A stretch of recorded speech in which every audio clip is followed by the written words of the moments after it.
stop scrolling. Seriously, freeze for a second. If you just slammed your hand on the snooze button this morning like it owed you money, you didn't just delay a loud noise, you literally delayed your own existence. Welcome to the intervention you didn't even know you needed. In this explainer, we're going to completely dismantle the absolute comedy that is the modern ordinary life. You know, in so many timeless traditions, and particularly in Islamic wisdom, we're commanded to be seekers of absolute excellence. It's a concept called ihsan. We aren't supposed to be glorified houseplants that just consume water, seek the sun, and wait to die. We're meant for something incredibly profound. So let's unpack this together, completely unfiltered. Let's be brutally honest for a second here. Settling for an ordinary life, it's a total disaster. The modern world has run this brilliant marketing campaign to convince you that the ultimate pinnacle of human achievement is owning a really soft couch, having endless digital feeds to scroll through, and eliminating every single ounce of friction from your day. I mean, congratulations, right? You've achieved the lifestyle of a well-fed zoo animal. But deep down, come on, you're secretly bored out of your mind. If you aren't waking up with the joy, relentless energy, and sheer curiosity of a 5-year-old, you're kind of doing it wrong. A life completely devoid of challenge isn't a blessing. It's just a highly comfortable, temperature-controlled trap. Section 1. Escaping your mental Alcatraz. Imagine the most ridiculous prison break movie ever filmed. It's Alcatraz, the infamous, terrifying island fortress. Except, in this version, the prison doors are wide open. There are absolutely no guards walking the walls. In fact, escape is highly encouraged.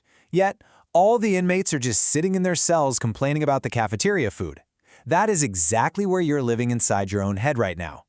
Our comfort zones are basically invisible jail cells made entirely of our own habits.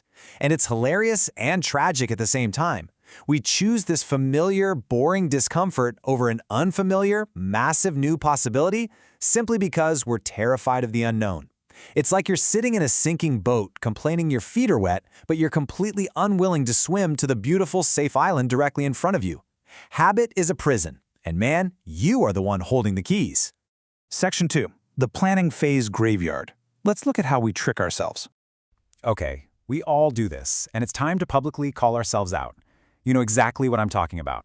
You get that sudden burst of motivation at 2 a.m. You go online, you buy the fancy $30 leather-bound planner, you buy the 16-pack of pastel, color-coded highlighters. You spend 3 hours making an aesthetic vision board on your laptop, and then you take a nap. We constantly substitute the warm, fuzzy feeling of preparation for actual sweaty action. It turns the planning phase into a massive, heavily decorated graveyard where your biggest dreams go to die. The Islamic concept of tawakkul, which means deeply trusting the process and relying on the Creator, always comes with a very physical prerequisite. You gotta tie your camel first. That means doing the actual, messy, difficult work. You don't just sit in your tent drawing colorful pictures of a camel, visualizing the camel staying put, and call it a day. You literally have to go out into the heat and tie the rope. So the difference between winning and losing comes down almost entirely to the real estate inside your mind. When faced with a new challenge, the loser's brain immediately cues up a 4K highlight reel of that one time they tripped and humiliated themselves in middle school. They imagine the absolute worst-case scenario. The winner, however, actively hijacks that mental projection. While the loser is visualizing a painful fall, the winner is already holding the trophy in their mind. This is the essence of husn al-adhan, having good expectations and radical optimism.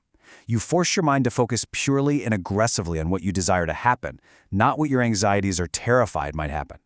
You got to be the director of your mental movie, not a hostage to it.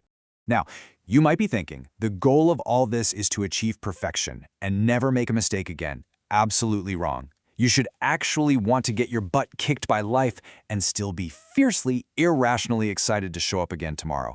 This isn't about never failing. It's about going from failure to failure without losing a single drop of enthusiasm. And this perfectly captures the true meaning of sabr, or beautiful patience.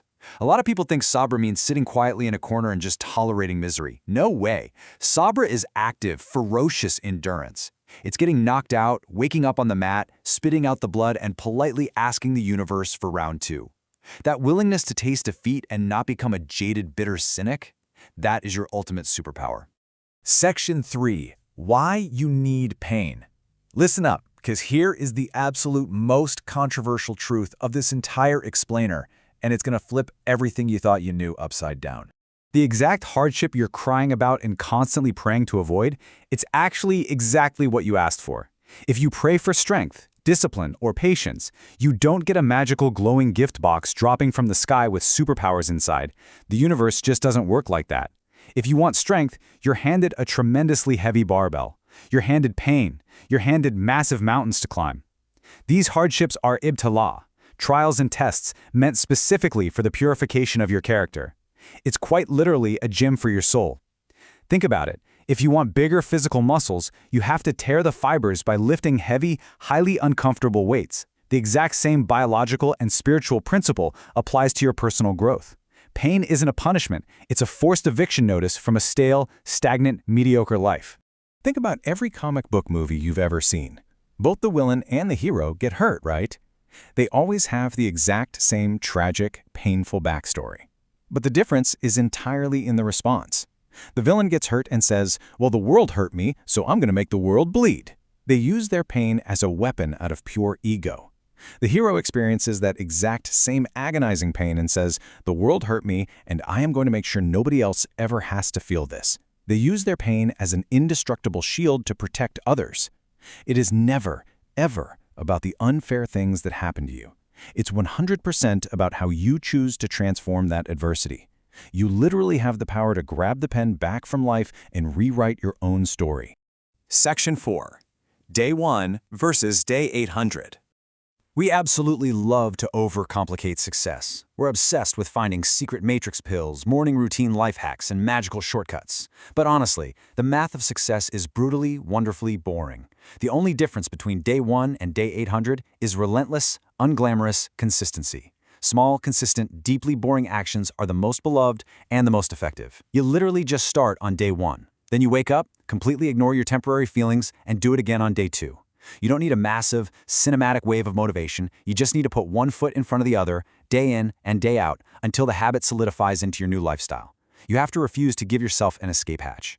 People love to invent elaborate excuses for why they aren't succeeding. They genuinely believe they lack natural genetic talent, or the algorithm is against them, or they just aren't the mythical chosen one. But the data is crystal clear and, honestly, hilariously sad. Look at this. 90% of failures happen for one reason alone. People never even start.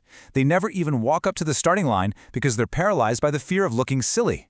Stop being a passive, scrolling consumer of other people's greatness on the internet and start producing it in your own reality. You are failing by default because you're sitting in the stands instead of stepping onto the field. Section 5. Discipline or heavy regret. Here comes the ultimate ultimatum. You cannot escape this choice.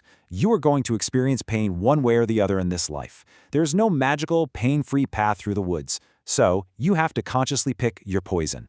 On one side of the scale, you've got the pain of discipline. Waking up early, grinding it out, staying true to your values. Yeah, it hurts, but it weighs mere ounces and results in massive growth and legitimate pride. On the other side of the scale, you have the pain of regret. Choosing safe inaction, sitting around, and turning 80 years old realizing you entirely wasted your potential. That regret weighs tons. It will absolutely crush you with the weight of 1,000 what-ifs and deep bitterness. So, pick your pain. Now, if you're still letting the fear of other people's opinions stop you, I've got a reality check so deeply humbling it should instantly cure your anxiety. In about 3 generations, roughly 100 years from now, everyone who knows you right now will be completely gone, buried under the dirt, forgotten. And that includes every single judgmental person whose opinions currently paralyze you from taking action. Think about how completely laughably absurd it is to hit the brakes on your own life because you're worried about the opinions of people who will soon be sharing the exact same dirt as you. Your ultimate legacy is entirely between you and your creator. Free yourself from the mental prison of societal approval right now. And that brings us to our final reality check. The page is completely blank starting this very second. The alarm is ringing right now in your life, so what's it going to be? Are you going to instinctively slam that snooze button, roll over, and go back to sleep in your comfortable little trap? Are you going to throw off the covers, stand up, and aggressively step into the life you were actually meant to live? Stop waiting for permission. Embrace the struggle, tie your camel, and take that one uncomfortable step today. The choice is yours, but remember, inaction is still a choice. Make it count. Catch you next time.